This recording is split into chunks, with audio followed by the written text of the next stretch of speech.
Q&Q Pharmacy. Invest smart, earn extraordinary, guaranteed return, 100% buyback assurance. Q&Q Pharmacy. Tamilaram நேயர்களுக்கு அன்பு வணக்கம். மீண்டும் உங்களை சந்திப்பதில் மிகுந்த மகிழ்ச்சி. இன்றைக்கு நம்மிடையே அரசியல் விமர்சகர் டாக்டர் காந்தராஜ் அவர்கள் நம்மோடு இணைந்திருக்கிறார். வாருங்கள் நேயர்களே, சாட்டு பேச. வணக்கம் சார். சார், அப்புறம் இன்னொரு மிக முக்கியமான அரசியல் நகர்வு, எடப்பாடி என்ன சொல்றாரு, கூட்டணி ஆட்சிலாம் நாங்க சொல்லல, கூட்டணியில இருக்கிறோம் அப்படின்னு சொல்றாரு. இந்த தங்கப்பதக்கம்னு ஒரு டேம், ஒரு காமெடி ஒண்ணு வரும்ல, அதே மாதிரிதான் சார் இதுவும் நினைவுக்கு வருது. அவர் என்ன சொல்றாரு அப்படின்னா, கூட்டணி ஆட்சி நாங்க சொல்லல, அதிமுக பாஜக கூட்டணி சேர்ந்து ஆட்சி அமைப்போம் தான் சொன்னோம் அப்படின்னு சொல்றாரு. அந்த பிரஸ் மீட்ல சொல்லாம இப்ப சொல்றாரு சார், என்ன கதை அது? அங்க அவரை பேசவே விடல அவரு அமித்ஷா. அங்க அவரை டம்மியா உட்கார வச்சுட்டாரு. ஓகே. ரெண்டாவது அவர் மிரட்டி தான் கூட்டு வந்திருக்காரு. மிரட்டி? ஆமா. என்ன சார் சொல்ற, வர்றியா இல்லையான்னு இருக்காரு, வந்துட்டார். அந்த நிலைமை தான் நம்ம பார்த்தோமே. எப்படி அண்ணாமலை தலைவராக இருக்கும்போது நான் வர முடியாதுங்கிறாரு. 10 மணி வரை 11 மணி வரையிலும். சரி. உடனே ஒரு ட்விட்டர் போடுற, அண்ணாமலை தலைமை பகுதியிலேருந்து நாயனார் நாகேந்திரன் நியமிக்கப்படுவார் சொல்லிட்டாரு. சரி. சொன்ன உடனே இவர் அதை நம்பிக்கிட்டு வந்தார். வந்தாங்க, பக்கத்தில் அண்ணாமலை தான் உட்காந்துருக்காரு. அதுக்கு என்ன அர்த்தம்? நீ என்ன அண்ணாமலை அனுப்புறது, நான் என்ன இது பண்ணுறது? அவர் தான் இருப்பார், அவரோட தான் கூட்டணி அப்படின்ட்டார். ஆனால் பேச்சில் கிளீனாக பழனிசாமி தலைமையில் தான் ஆட்சி அப்படின்னாரு, கூட்டணி ஆட்சின்னார். அது பழனிசாமி அங்கே பேசாமல் இருந்துட்டார். அவர் சொல்கிறதெல்லாம் இந்தியில் பேசிக்கிட்டு தான் இவர் பேசாமல் இருந்துட்டார். அதுக்கு ஒரு வகையில் ராஜதந்திரமாக கூட இருக்கலாம், அந்த இடத்துல எது நம்ம பண்ணாமல் இருக்கலாம் அப்படின்னு பேசாமல் இருந்திருக்கலாம். ஆனால் அதுக்கப்புறம் ஒரு தெளிவாக சொல்லிட்டார், கூட்டணியில் போட்டி தான், ஆட்சி கிடையாதுன்ட்டார். நீங்கள் முதல்ல இருந்து நீங்கள் பார்க்கலாம். எப்படி சார்? இப்போ காங்கிரஸ் இருந்தபோது 52 இது பண்ணும்போது காங்கிரஸ் வெற்றி அடையலை, மைனாரிட்டியாக போயிடுச்சு. கம்யூனிஸ்டுகள் 160 பேரோ என்னமோ, இவங்க 130 பேரோ என்னமோ தான் குறைஞ்சிருச்சு. அப்போ சென்னை மாகாணம்னு சொல்லி, அதான் நான் சொன்னேன், ஒரிசாவில் ஆரம்பித்து இது ஊரில் இருந்து அவ்வளோ பெரிய மாகாணம். அதனால் அப்போ தான் நேரு இருந்துக்கிட்டு ராஜாஜியை கூப்பிட்டு இது பண்ண உடனே அந்த மாணிக்கவேல் நாயக்கர், இவர் பிரகாசம், ராமசாமி படையாச்சி, ராமநாதபுரம் ராஜா, இவங்க 4 பேர்த்தி ஒன்றா சேர்த்து ஆளாளுக்கு ஒரு 10 எம்எல்ஏக்களை கட்சியில் கொண்டு வந்து கட்சியிலையும் சேர்த்திட்டார். காங்கிரஸுக்கு ஸ்ட்ரென்த்தை கொண்டுட்டார். அதுக்கு கட்சியில் சேர்த்துறதுக்கு இவங்களுக்கு கட்சியில் சேர்ந்துருக்கு, உங்களுக்கு பதவி கொடுக்குறேன்னாரு. எல்லாம் காங்கிரஸில் சேர்ந்துட்டாங்க. அந்த கட்சியாகவே இருந்துட்டு அவங்க மந்திரி இதாகல. மாணிக்கவேல் நாயக்கருடைய கட்சி பேர் காமன்வெல்த். ஓகே. ராமசாமி படையாச்சி கட்சி பேர் உழைப்பாளர் கட்சி. ஓகே. ராமநாதபுரம் ராஜாவது எதுவும் ஒரு பேர், அதே மாதிரி பிரகாசங்கிறது ஏதோ ஒரு பேர். அந்த கட்சியை கழிச்சிட்டு அவங்க அத்தனை பேர் எம்எல்ஏக்களோடு சேர்ந்துட்டாங்க. ஸோ அது அத்தனை பேர் காங்கிரஸ் ஆகிட்டாங்க. காங்கிரஸ் ஆகி ஒரு காங்கிரஸ் ஆட்சி தான் நடந்தது. Okay okay. கூட்டணி ஆட்சி இல்லை. கட்சிகளை ஒன்றா சேர்த்துட்டாரு, கூட்டணிக்கு இடம் கொடுக்கல. அதே தான் 67 அண்ணா ராஜாஜியோட கூட்டணி வச்சார். ஓகே. பதவிக்கு வந்தபோது கிளீனாக திமுக மாத்திரம்தான் பதவி ஏற்றுக்குச்சு, காங்கிரஸுக்கு யாருக்கும் மந்திரி பதவி கொடுக்கல. அதே மாதிரி தான் இன்னைக்கு அப்படி தான். தமிழ்நாட்டு சட்டமன்றத்தில் கூட்டணி ஆட்சி தான் நடக்கும், ஆனால் அந்த கூட்டணி கட்சிகளுக்கு பதவி கிடைக்காது. ஏன் சார்? ஏன் அந்த ஒரு டைனமிக்ஸை ஃபாலோ பண்ணி? அது ஒரு கட்சி ஆட்சி தாங்க இருக்கணும். கூட்டணின்னு வச்சுட்டீங்கன்னு வச்சுங்க, அந்த எம்எல்ஏ அந்த மந்திரிகள் சொல்கிறதெல்லாம் நீங்கள் கேட்டுக்கிட்டு ஆட வேண்டியிருக்கு. நீங்கள் ஒரு முடிவு எடுக்க முடியாது. அரசாங்கம் ஒழுங்காக வேலை செய்யணும்னு நினச்சுன்னாக்கா சப்போர்ட் ரைட், அதுலேயே அவங்களுக்கு என்ன கொடுத்துட்றோம், உங்களுக்கு சில இதை நாங்கள் கொண்டு வர சில திட்டங்கள் நீங்கள் ஏற்கவில்லை என்றால் நீங்கள் ஏற்று ஓட்டு போடலாங்கிற உரிமையோடு தான் நம்ம அவங்கள இது பண்ணிக்கிறோம். 67 அண்ணா 132 இடத்துல ஜெயிச்சிட்டார். அறுதி பெரும்பான்மை வந்துட்ட உடனே ராஜாஜியோட கூட்டு சேருவீங்களா? அன்றைக்கி ஏன்னா 3% கையில் பத்திரிகைலாம் இருக்குது. உடனே அவர் சேருவீங்களா? எப்படி? நாங்கள் பெரும்பான்மை எங்களுக்கு இருந்தால் நாங்கள் தனியாக ஆட்சி அமைப்போம் என்பது தான் நாங்கள் கூட்டணி சேரும்போதே போட்டுக்கிட்ட ஒப்பந்தம். அந்த வகையில் தனித்து தான் நாங்கள் ஆட்சி அமைப்போம், மந்திரி சபையும் சிறிதாகத்தான் இருக்கட்டும் எடுத்தபடியே சொல்லிட்டார். ராஜாஜி அதை எதிர்பார்க்கல. மந்திரி சபை அமைக்கும் போது ராஜாஜி எதிர்பார்த்தது தாங்கிட்ட கன்சல்ட் பண்ணுவாங்க யாரெல்லாம் மந்திரி போடுறாங்கன்னு. அண்ணா போகல, மந்திரி பதவி போட்டு பதவியை ஏற்றுக்கிட்டதுக்கு பிறகு அவர் பண்ண அடுத்த பயங்கரம் திருச்சியில் வந்து இப்போ திமுகவை கடுமையாக எதிர்த்து தோக்கடிக்கணும்னு பாடுபட்ட பெரியார் திருச்சியில் ரொம்ப சோகத்தோடு உட்காந்துருக்க அப்படி ஆகிப்போச்சு. திருச்சிக்கு 9 பேரையும் கூட்டி போயிட்டார் அமைச்சர்கள். கூட்டிட்டு போய் இது உங்களுக்கான அமைச்சரவை, உங்களுடைய கருத்துக்களை நிறைவேற்றுறதுக்கு தான் நாங்கள் வந்திருக்கோம்னார். ராஜாஜிக்கு அது மிகப்பெரிய அந்த அளவுக்கு போயிடுச்சு. அதே மாதிரி தான் 71 வந்து இந்திரா காங்கிரஸோட கூட்டணி வச்சார். நாடாளுமன்றத்தில் உனக்கு நிறைய சீட், சட்டமன்றத்தில் உங்களுக்கு இடம் கிடையாது அப்படின்ட்டார். சட்டம் அந்தமா அக்செப்ட் பண்ணிடுச்சு. சட்டமன்ற எம்எல்ஏக்கு ஒருத்தரை நிற்க வைக்காம எம்பிக்கு மாத்திரம் சீட் அதிகமாக வாங்கிக்கிச்சு, அங்கே ஜெயிக்க வச்சுட்டாரு. அப்புறம் பார்த்தா தமிழ்நாடு சட்டமன்றத்தில் இந்திரா காங்கிரஸே இல்லை. அப்புறம் தான் அந்த மாதிரி தேதி எவ்வளோ பெரிய முட்டாள்தனம் முட்டை கட்சியே உள்ளே இல்லாமல் போயிடுச்சு. காங்கிரஸ் காமராஜர் பெருசாக ஜெயிப்பார்னு பார்த்தாக்கா 50 இருந்தவர் 20 30 இருந்தவர் 15 சுருங்கி போனார். 15 இடம் அப்படி அதோட முடிஞ்சு போச்சு. காமராஜருடைய தலைமையில் அதோட முடிஞ்சு போச்சு. அப்போ வந்து ஒன்றுமே பண்ண முடியல, கூட்டணியில் வைக்க முடியல, யாரும் வந்து கேட்க முடியல. ஆனால் அந்த கூட்டணி ஆட்சின்னு சொல்லி தான் அமித்ஷா வந்து கோவையில் பேசுகிறப்பையும் அதான் சொன்னார். டெல்லியில் எடப்பாடியை சந்தித்ததுக்கு அப்புறமும் ட்வீட் போடுறப்ப கூட்டணி ஆட்சின்னு தான் சொன்னார். அப்பெல்லாம் முரண்டு பிடிக்காத எடப்பாடி இப்போ என்னத்துக்காக பண்ணுறாரு? அது பின்னாடி ஏதாவது அழுத்தார்? இல்லை அவர் அதில் தெளிவாக இருக்கார். அங்கே அவரை பேச விடலை, வந்தார், இப்போ சுதந்திரமாக சொல்லிவிட்டார். கூட்டணியெல்லாம் ஒன்றா சேர்ந்து எலெக்ஷனில் நிற்போம், இப்போ ஆட்சியில் பதவியெல்லாம் கொடுக்க மாட்டோம். இன்னைக்கு 2 முக்கியமானவர்கள் பிரஸ் மீட் கொடுத்தாங்க. ஒன்று ஜெயக்குமார் முன்னாள் அமைச்சர் கொடுத்தாரு, இன்னொருத்தர் எம்பி தம்பிதுரை அவர் வந்து பிரஸ் மீட் கொடுத்தாரு.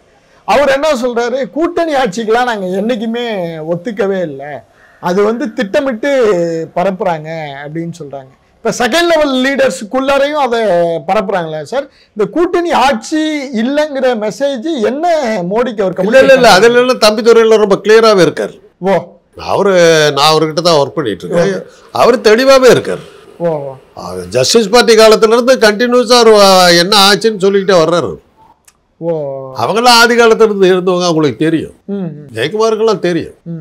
யாருமே கட்சியில் வந்து இப்போ தனிப்பட்ட பெரும்பான்மை கிடைச்சதுன்னா என்ன ஆட்சி எங்களுக்கு தான், அதுதான் எல்லாருமே இது பண்ணுறது. இப்போ நிதிஷ்குமார் இவங்கெல்லாம் வர்றாங்கன்னாக்கா அங்கே வந்து மெஜாரிட்டி இல்லை, வேற வழியில் கொடுத்தா அவனுங்கிற நிலைமை. சந்திரபாபு நாயுடு அப்படி தான் வந்தார். சந்திரபாபு நாயுடு வந்தால் கூட அவருக்கு ஒரு செக் வைக்கிற மாதிரி பவன் கல்யாணம் உள்ளே கொண்டு உட்கார வச்சுட்டாங்க. அவரால் உள்ள சுதந்திரமாக செயல்பட முடியலையே. போட்டு பெரிய சிங்கமாக இருந்தவர் கூட்டணி விட்ட உடனே கதி என்னாச்சு பார்த்தீங்கன்னா, இப்போ நிதிஷ்குமார் நம்ம ஏதாவது பேசுகிறோமா, சட்டம் பண்ணுறோமா, காலி ஆகிட்டார். உள்ளே விட்டா முடிச்சிருவாங்க. அதெல்லாம் அவங்க தெளிவாக இருக்காங்க. அதனால தான் தம்பிதுரை வந்து தெளிவான இதை கொடுத்துட்டார். ஆனால் இவங்களோட இந்த செயல்பாட்டுக்கு பிஜேபியோட ரியாக்ஷன் என்ன இருக்குன்னா, அவங்க திரும்பவும் கூட்டணி ஆட்சின்னு தான். அவங்களுக்கு இன்னைக்கு வந்து ஒரு தமிழ்நாட்டை எலெக்ஷன் நிற்க வேண்டிய கட்டாயத்தில் இருக்கிறாங்க. ஏன் சார்? தமிழ்நாட்டு அரசியலில் கால் ஊனலைன்னா இன்னும் ஜென்மத்துக்கு வர முடியாதுன்னு ஆகிப்போச்சு. இன்னைக்கு வந்து என்னைக்கு கவர்னருடைய அதிகாரமெல்லாம் அடித்து ஒடிச்சு கட்டி துவம்சம் பண்ணிவிட்டாங்களோ, இன்னும் அந்த திராவிட இயக்கங்களை விட்டுக்கிட்டு இருந்தாக்கா சனாதன வழக்கப்படி காணாமல் போயிடும் அப்படிங்கிற பயம் அவங்களுக்கு வந்துருக்கு.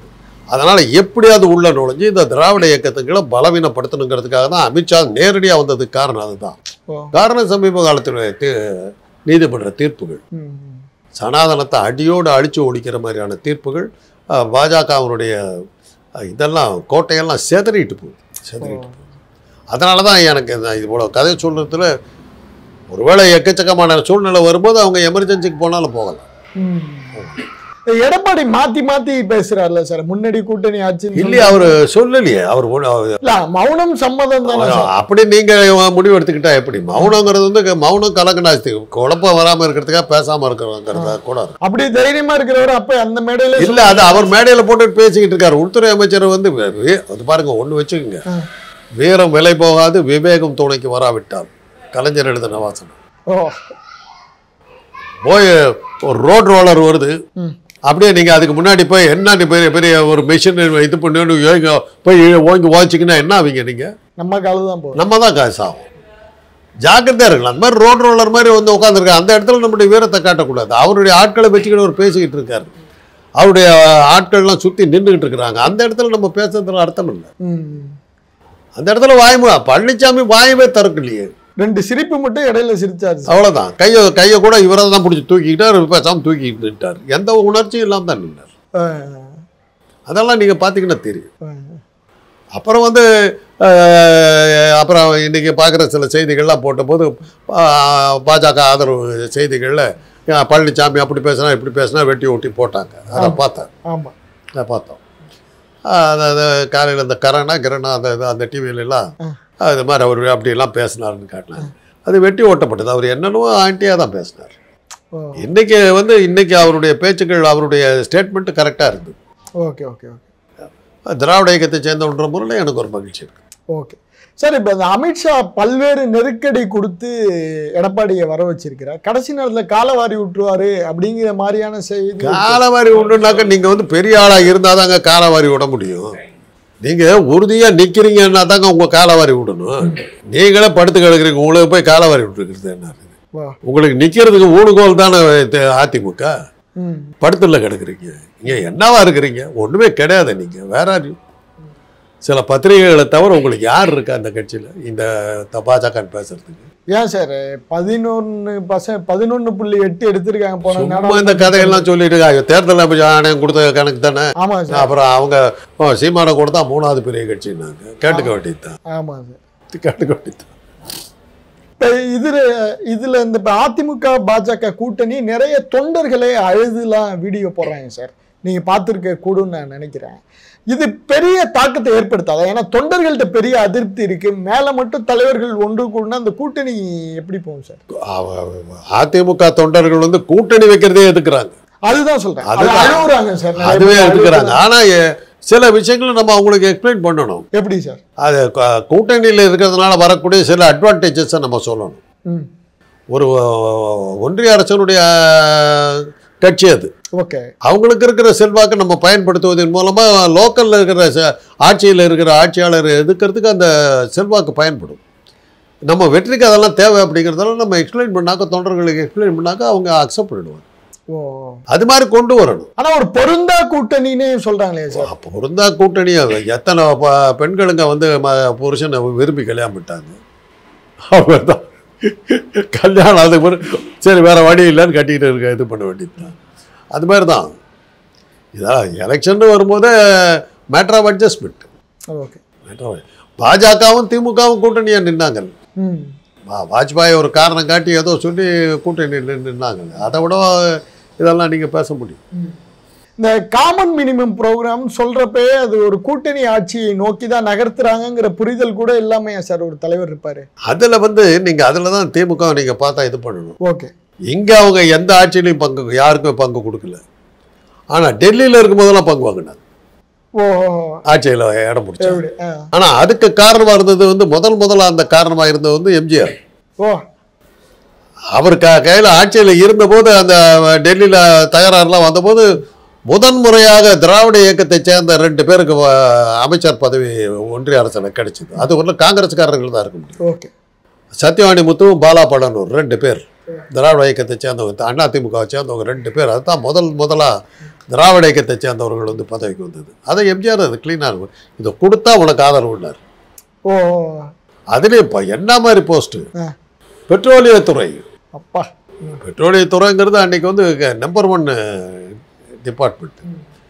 அதை கொடுத்தா தான் உனக்கு சப்போர்ட்டுன்னார். பாலா பழனூர் தான் பெட்ரோலியத்துறை அமைச்சராக போட்டார். 3 மாதம் தான் தங்குச்சு.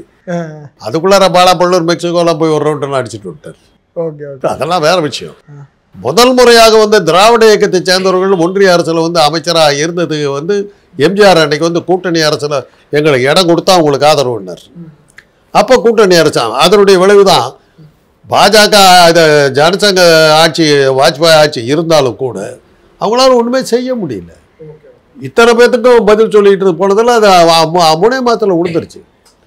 ஏக்தின்கா சுல்தான் இவங்கெல்லாம் பதவி ஏற்றுக்கிட்டு பார்லிமெண்ட்டுக்குள்ளார வர்றாங்க. காங்கிரஸ்காரங்க கலாட்டா பண்ணுறாங்க. ஏக்தின்கா சுல்தான் அப்படின்னாங்க. சொன்ன மாதிரி 3 மாதத்தில் காலி ஆகிட்டாங்க.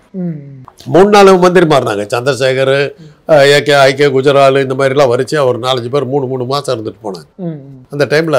இது அப்படி வந்ததுக்கு பிறகு தான் அதுக்கப்புறம் வந்து திமுக வந்து கூட்டணிக்கு வந்ததுக்கு பிறகு பதவி கொடுத்தாங்கட்டாங்க. தோத்து போனால் கூட பதவி வாங்கினாங்க.